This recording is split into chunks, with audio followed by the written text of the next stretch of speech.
Hi, everyone. It's April 18th. This is the weekly Jupyter Dev meeting. And we have our meeting notes over in Dropbox Paper. The link is in the comment section beneath the video if you're watching this later. And hi to the team online right now. So we usually start off the meeting by going over our action items from last week. So we have one action item from last week, which is an ongoing item for all of April, which is Grant is working to resolve about 50% of the notebook issues that we have in the Jupyter org. And I'm working to help him out with that a little bit. So I think we have like 543 open issues. Of course, that number changes hourly or by the minute. But we're working to kind of to whittle that down by half within the next month. So you might see notes from us, notifications from us asking if we can close issues. I think I sent a couple out last week, and you'll probably see more of those from us over the next week or two. Also, Grant shared with me last week that when we assign issues to the backlog milestone, and this is true for all issues that are assigned to a milestone, you can actually drag and drop the issues within the milestone view to start prioritizing the work. So if folks aren't using that feature right now, you can check that out in any of the orgs by going to your milestone and starting to arrange your issues by any order that you like. I think in the notebook repo, we're organizing them by priority and then knocking them out one at a time, kind of Kanban style, pulling from the top. So that is, thanks for filling that in, Fernando. Target is about 270 open issues by the end of April. Great. Thanks for making that more explicit. Great. So we also have some other action items from April or April, as it is this week. We have our Jupyter Lab extension handling is undergoing a major change. And let's see, do we have Steve on the call? Yep, great. So the GitHub issue is in the Jupyter Lab org under the Jupyter Lab repo. It's issue 2011. And it says here, once this lands, we would like others to kick the tires on it by writing extensions. So feel free to start brainstorming extensions you'd like to add to test out the extensions. Okay, in Jupyter Lab. And then finally, Matthias is still looking for feedback for his async REPL implementation.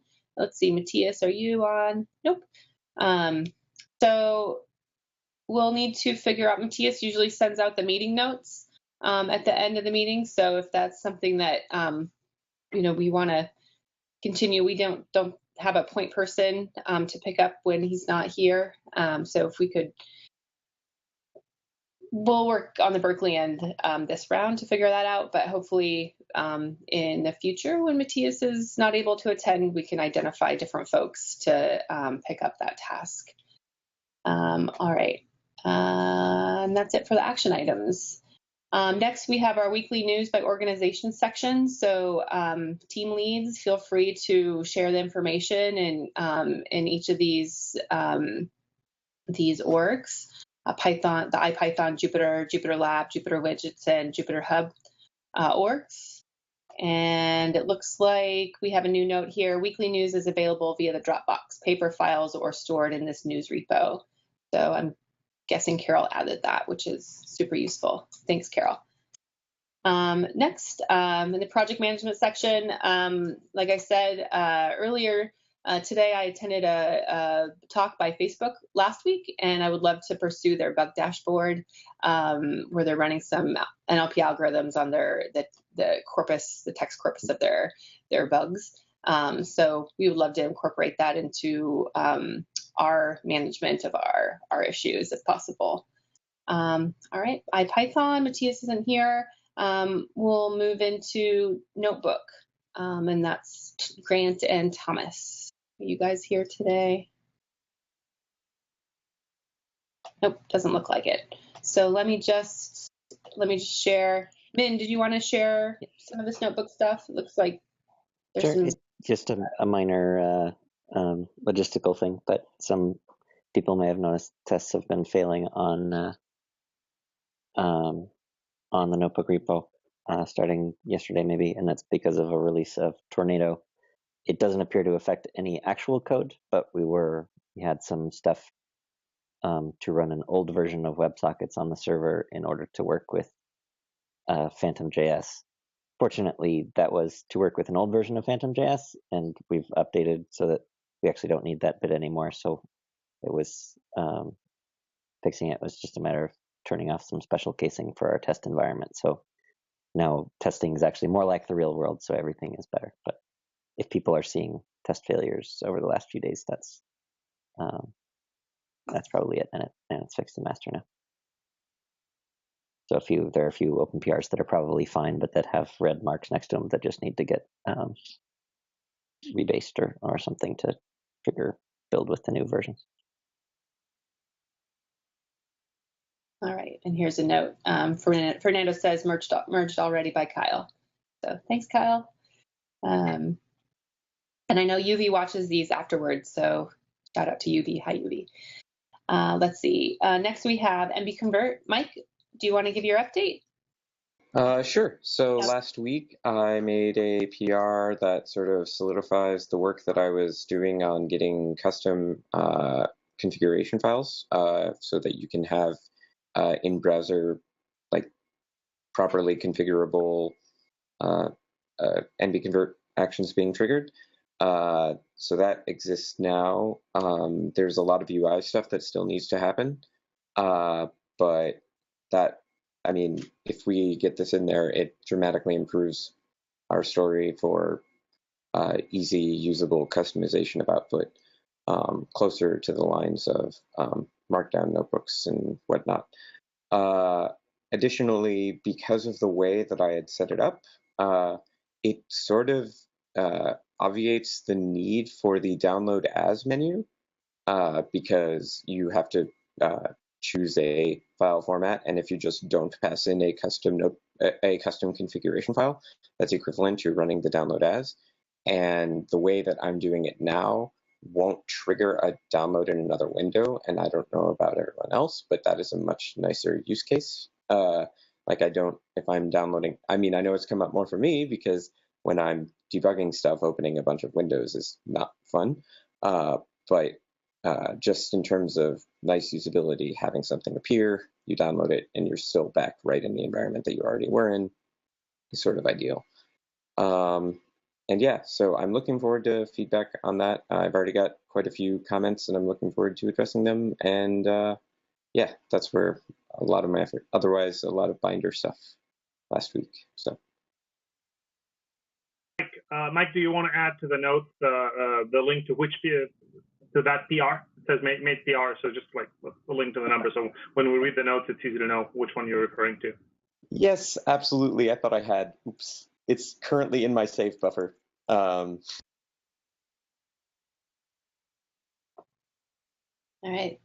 Thank you, Mike. Any questions for Mike? Oh, okay. Services, Kernel Gateway, Docker Stacks, MB Viewer. Pete, you're here this week. It's great to see you. Hello. Yeah, sorry, just been busy. Oh no, I wasn't trying to make you feel bad. It's just good to see you. Yeah. So I think the only thing that we report there is for Kernel Gateway, we're considering making a 2.0 release. I opened an issue with a few items for discussion. Roland Weber, who is an IBMer, has been contributing more there. So he's been helping out with reviewing pull requests and whatnot. He's chimed in, we're kind of running the ground what we think we need to do to get it out the door, but the link is in paper, so if anyone else wants to take a peek, feel free. Mostly this release is about making the Kernel Gateway compatible with Notebook 5. Probably should have started with that. Great. Would you like to? Muted. Yeah, I was saying that's a pretty important goal. I was wondering what, do you know who else is using Kernel Gateway and how we can kind of it's a very nice abstraction layer for a lot of things, but I suspect a lot of people may not be using it because they don't even know about it. So I'm wondering what we can do to give it a little bit more visibility and to start getting more usage in the field until eventually it may become the base layer for a lot of other things. So I think one of the open issues that someone reported about a month ago might be getting right to the heart of that, which is it was a documentation request saying, there were these great blog posts on the Jupyter blog, on the IBM ET blog that more clearly explain, more verbosely explain might be the way to say it, what the kernel gateway is and what it does, and it'd be great to get that into the documentation. It could simply be that, people are coming to it, seeing it and going, yeah, this looks neat, but I don't know what to do with it, right? So I'm open to other ideas on how to solicit who's using it, though. Could just be reaching out on the mailing list and seeing if folks there are using it, just not speaking up. I mean, if you have some of that material from one of the posts, maybe just putting maybe a little bit of copy pasting of that into the official docs, because it is true that I tend to go to the read the docs for any given project that I want to learn about. These days my reflex has become go to the read the docs page and figure out what it is. And so if some of that blog material was well kind of painted the right picture, maybe just putting it in the docs would be already a big help. And once that's done, then maybe a little blast to the mailing list to say, hey people, this is now well documented. Please let us know if it's useful. Might have the right effect. Yeah, that sounds good. Great. All right, thank you. Okay, great. We're getting some more text added to the services section. Jupyter Labs, Steve, Darian, and Chris. How's it going? Yeah, it's going pretty well. Last week we merged into master the single document mode that dropped in Phosphor a couple months ago. And so now you can toggle between having the doc panel having all your tabs or just showing one document at a time. And then the sidebar, there's in the left sidebar, there's a tabs widget that shows you all of the open documents and other things that are sitting in your doc panel that you can switch between. So if you try it out and have some feedback, there's a feedback issue that's open, and we would appreciate any comments you have. The extension work is coming along. It's dramatically simpler than the original proposal for how we would do it. We want to use just off-the-shelf components, and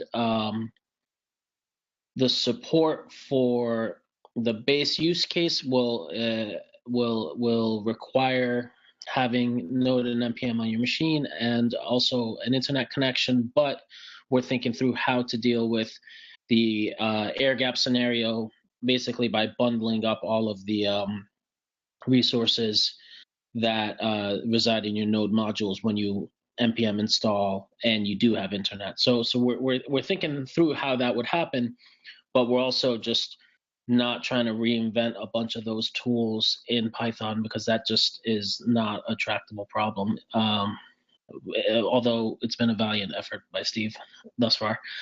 And this other comment here about the model database, I'm afraid I don't know very much about, so maybe Ian can chime in about it. Just briefly, we're trying to define an abstraction for document models that different backends can implement that may be in memory or real-time enabled. So there's a PR open on that, and I welcome comments, but the basic idea is to have the model database be able to provide various observable objects like strings and lists and objects that can be implemented by various backends. Cool.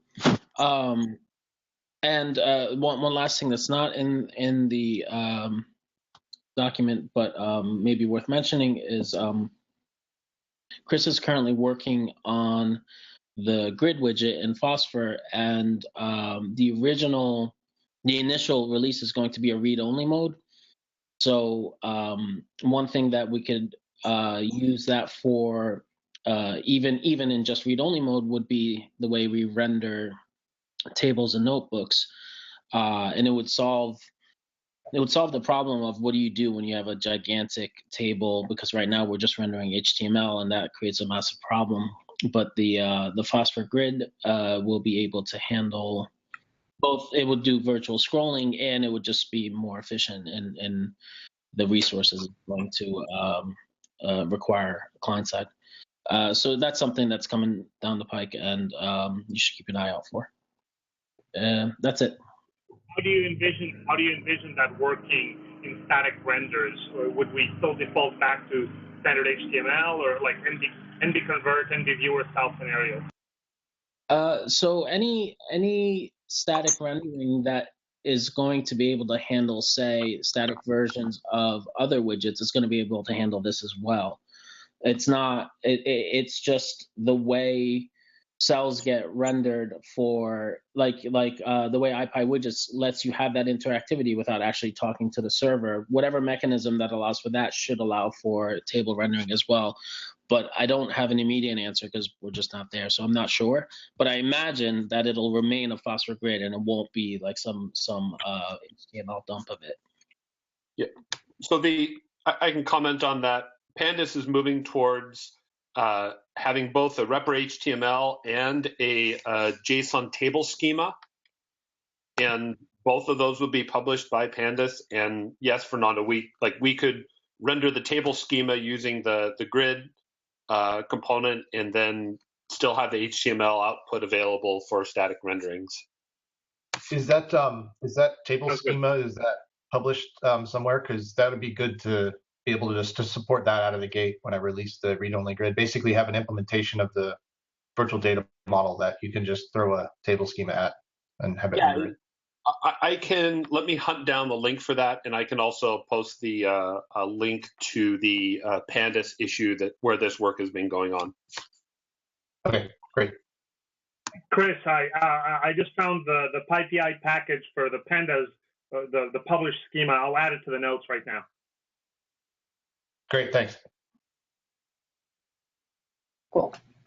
I also wanted to say to Darian and Steve and everyone else, but I know in particular Steve and Darian have really toiled super hard on the extension stuff. That we know that it's a nasty, complicated, messy problem. Kind of it's high effort, low reward in the sense. I mean, for the developers in the sense that you're doing infrastructure plumbing without any kind of visible output quickly, and we really appreciate it. It's a super hard, nasty problem. I know you guys have been fighting on it for quite a while, and so don't worry about it. No one is. I mean, we all want it to work, but we realize how unpleasant that problem is. So I just wanted to express my gratitude, guys. Yeah, Steve is doing God's work. No, I know, but sometimes it's good to know that people appreciate that you're doing God's work, not just trying to tell yourself that every morning when you go into battle. So I just want to say that we really do value it. Thanks. Thank you guys so much. Great. All righty. Widgets. Jason, Sylvan, Brian, Cameron. Yeah, we've been cleaning up a lot of bugs and again pushing hard. We hope to release a beta of 7.0 pretty soon. Hang on.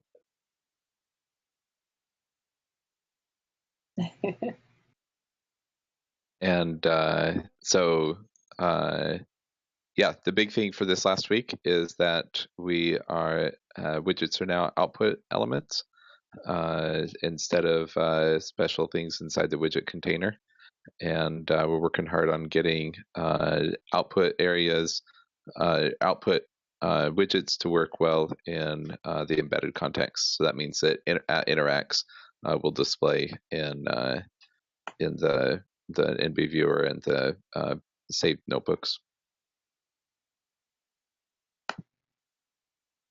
Jason, are there any issues, either potential or that you've observed by making this between running that code in old notebook versus new notebook, Did it break potentially any backwards compatibility with older versions of the notebook that you know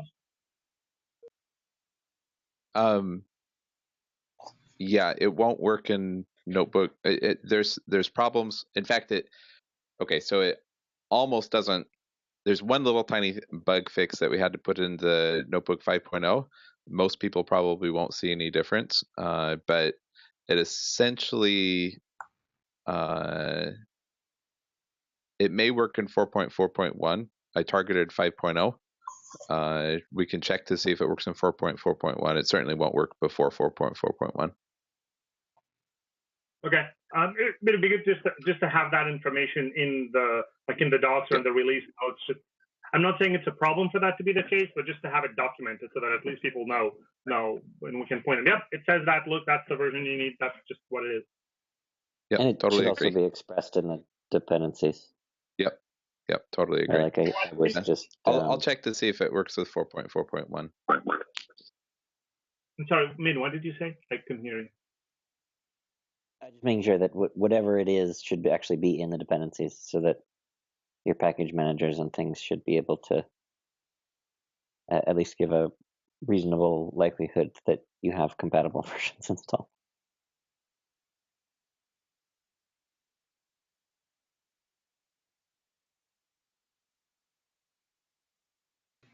So we'd love to add that to the action items just to get it in our notes. Can you just remind us which package that was? Wait, what was the action item? IPyWidgets checking the minimal dependency on Notebook for compatibility, and to have that both in the JSON package dependencies and in the docs. Sure. I mean, I was going to count that as part of the release process, making sure the dependencies are up to date. Cool. Well, we'll add them to the action items just so we can make sure we check it off. Okay. Sure. Okay. Cool. Thank you. Anything else from the widget side, Jason? Nope. All right. Thank you. Jupyter Hub. Lynn and Carol. The work on getting some of the Data 8 stuff documented into a generic format's ongoing, and lots of work got done on that last week, which is great. Thank you, the folks from BIDS and UV and others that commented. I am going to be doing some work on getting all the great OAuth stuff that Min did recently in Jupyter Hub documented, and Pete very kindly offered to review stuff as well. So that will be helpful. And I don't have a whole lot other than that. What about you, Min? I have a whole lot because most of the time between now and last meeting has been a holiday here, so I haven't done a bunch, but other than today, but I've got some tweaks and things related to how the OAuth stuff works. Probably the next day or two. Cool. And then one little miscellaneous thing, Tony D from Adafruit just released a really nice video on Friday about how to write a Jupyter kernel, and wrote one for MicroPython, and sort of he and I met, gosh, now it was back in, I can't even remember when, but talked about the notebooks, and he did a longer video last year, but thinking that Adafruit may see notebooks as a good way of doing tutorials and things like that. So it's worth checking out. Lots of positive feedback, and he really liked the wrapper kernel. So, Carol, was he? Do you know if he was? Because I haven't checked the video out. Do you know if he was using the microbit kernel that Thomas had started, or did he restart from scratch? No, he rewrote. He wrote one that was specific to MicroPython, not to the microbit. So I don't know if he used any of Thomas's stuff. It didn't look like it from looking at his code and the way he set up the connections to the board. But I know they really like Jupyter over at Adafruit. So it's a good thing. And I'll probably see them over the next couple of days too when I'm in New York. So. So it works with it works with any MicroPython implementation and other microcontrollers. I think Thomas Sort of. It was kind of his hacked way of doing it. So there's no guarantees it'll work on anything, but it was sort of a proof of concept that, hey, this is a cool way to interact with hardware, and you guys can do this too. So, and he'll be at PyCon as well at the Education Summit. So I suspect we'll hear a little more there too. Oh, cool. I've been playing with Thomas's on the microbit, and I like it. I do like it quite a bit. And in fact, I've been going back and forth between the microbit editor and the notebook. And I think with a couple of tweaks to how the notebook interacts with the microbit, it would be way better than the standard IDE. There's a couple of things, like very minor convenience things that we could do, and it would be a really, really nice solution.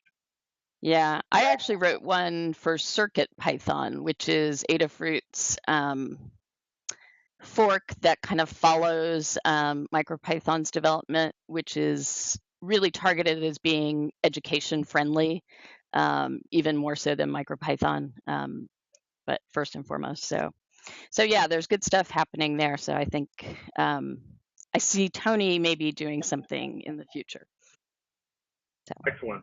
Thanks for letting us know. Maybe sometime later we could have him do a little team tutorial about that stuff. I think kind of this notion of having interactivity with hardware is a very fun and actually potentially valuable vein that we could mine a little bit more.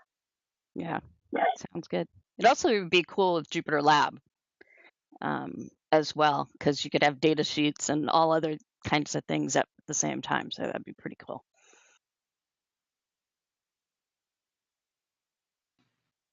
Neato. Cool. All right, so we have a new section called Other, and it looks like, oh, that was the thing Carol just mentioned. Does anybody else have anything they want to add today that might not be on the notes yet? No. I guess we'll one update. We'll probably have a release of, it's like this doesn't fit anywhere in any of the other categories.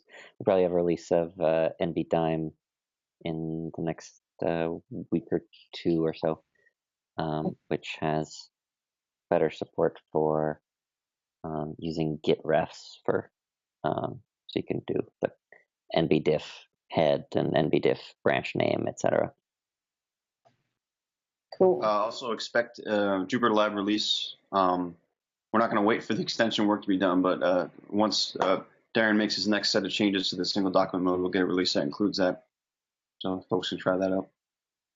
Great. And Min and Steve, could you add your releases to the sections below? So I did, not to jump ahead too much, but I did, per Thomas's request, I added another small section on the releases because it was a little ambiguous as to what releases were supposed to be listed. So I have a section for things that we released last week, but we didn't announce them.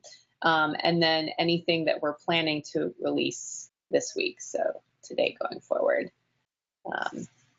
And then releases soon. So those are the more, the ones that we're planning to release them, but we don't really have a date for them yet. All right. So Damian's on the call as well. Hi, Damian. So glad that you could join us today. We have a really good group today. We have about 14 people here.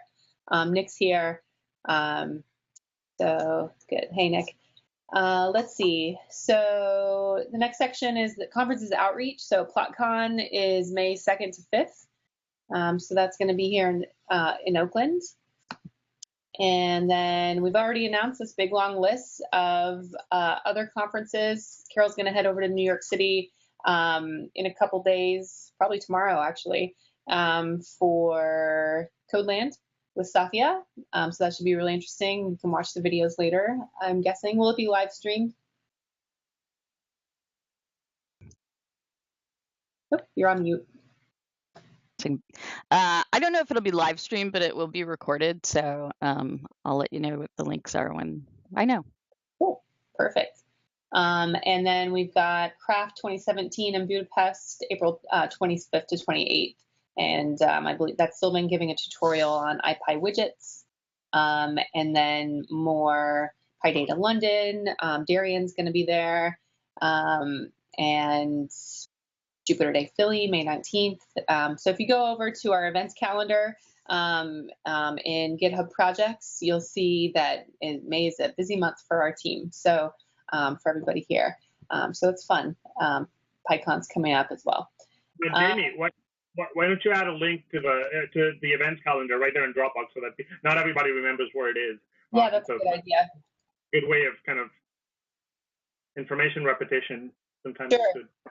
Yeah, we've had a couple meetings where we've walked through it, but that's a good idea to put the link right there in the notes. I'll do that after the meeting since I'm going off 2 different devices right now. Great. JupyterCon soft launch of registration started this week. There's a link, and Fernando says they're finalizing the talk section. Do you have anything you want to elaborate on there, Fernando? No, it's just kind of internal finishing that up, and we should be done in the next couple of days. And we're making good progress. The O'Reilly team has been on top of things, and that was the one task that I could not completely ignore while I was on family leave was kind of pushing that through. And Andrew, Ottawan, and Brian were huge help and very flexible with me. So appreciate that. Great.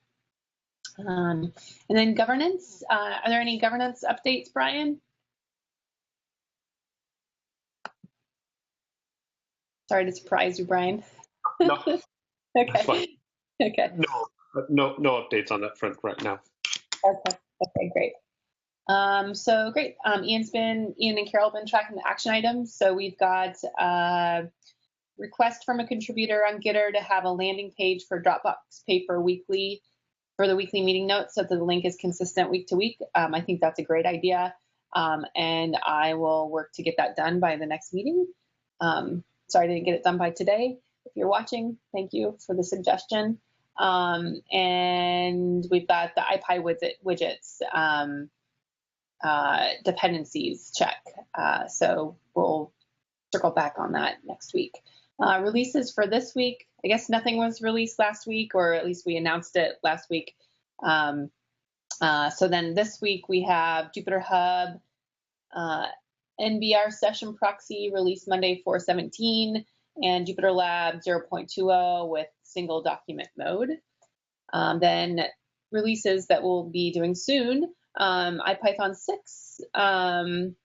So that hasn't been updated in a while. And a release candidate was released, says last week, but I believe that was a couple weeks ago at this point. And then NBDime 0.3 Git ref support will be released soon as well, as been mentioned.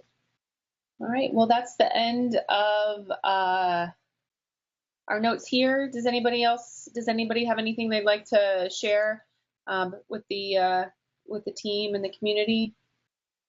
Anything else? Okay, silent head shakes. No. All right, great. Thumbs up. Thanks, Fernando. Great. Well, thanks, everyone. It's always great to see you, and we'll see you again next week. Bye, Internet.